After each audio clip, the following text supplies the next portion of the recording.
In my video yesterday, where I was looking at PlayStation's sale on PC and actually pointing out that that sale is not only relegated to PC, it's actually on Good Old Games right now. PlayStation is having a publisher sale on both platforms. They have it here on, the Steam main page. And even if you go to Good Old Games, you're going to see the exact same thing.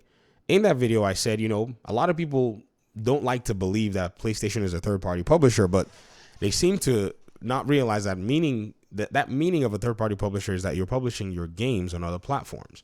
In fact, what's interesting is one of my audience members said, well, it's more of a semantic thing. Look at the comment. Shout out to you, sir, for actually putting a comment out here. I just wanted to point it out. They said English is a contextual language. When people say Xbox is going third-party, they are saying they're going third-party only. Well, I guess he meant to say they aren't saying they're going third-party only. That's probably what I think is meant to be said. He wanted to say here. So they're saying first-party console exclusives will not be an Xbox thing. Really? Which first-party console exclusive is going to stay on PlayStation? They're all coming to PC. It's kind of the point. Also, it is used to say that Xbox is going to scrap the next console. Well, that's a lie, because we know the people that keep saying that stuff, they don't care about honesty. I mean, they even saw SKUs of Xbox consoles leak. There's even rumors that they're trying to make a handheld. That they've talked about how their next, console will be a generational leap. There are even conversations that they're looking at going with Intel rather than sticking with AMD. With all of this body of, evidence, people are still saying Xbox is not going to make a console. Do you see how the cognitive dissonance is? And then the whole talk about the semantics is so funny, because when you actually look at how Steam categorizes any publisher who's doing an event or who's putting games on their platform, Steam writes it in words and says, this third-party event is presented by PlayStation Studios, which is interesting. You see, this whole PlayStation Studios thing, continue to external site, and when you click it, it takes you straight to PlayStation's own page. It takes you to PlayStation Studios page. They are a third-party publisher. They are publishing their games on another platform. Steam does not see them differently from Capcom, Ubisoft, Xbox, anybody else.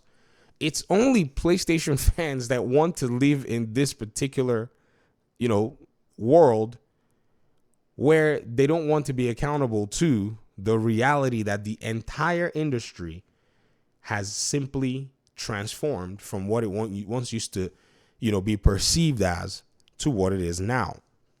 Even Nintendo themselves are not as exclusive as you might think. Open up your iPhone, go to your app store, and look up Nintendo games on there like water.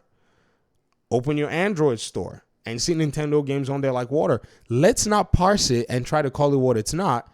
These three companies, they engage in third-party publishing because they move their games and play them on other platforms. So as much as everybody may try to hold Nintendo as some kind of a sacred, entity in that sense, they really are not. I mean, this is something that I've actually said before. I don't know why anybody does not, you got to take a look at what's going on, because to me, I'm not really here for this, list wars and all this nonsense. I'm here for us to be able to point out exactly what we're seeing in the industry. That's basically all of them now. They're all publishing third party. In fact, what was crazy is if you go to Nintendo's websites, right, you can actually shop their mobile games. Like, there's a category for you to shop their games that are on the mobile platforms. Like, they literally show you what games they have on there. I thought it was quite interesting. I think I've made this, it's almost like I make this video once every so often. I had to search it up. It seems like I can't here to navigate it, but here they are. Fire Emblem Heroes, iOS, Android. You have Animal Crossing, iOS, Android. You have Mario Kart Tour, iOS, Android. I know these are scaled down versions of their, other titles, but they have mobile games. They have a good selection actually of mobile games that you can find that are under the Nintendo, banner when it comes down to it. So again, this is not a matter of semantics. This is a matter of what the reality actually is. And that is a third-party publisher, somebody who puts their games on other platforms.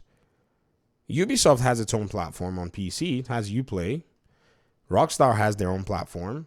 CD Projekt Red has their own platform. They have Good Old Game Store, an entire store. They have their launcher and everything.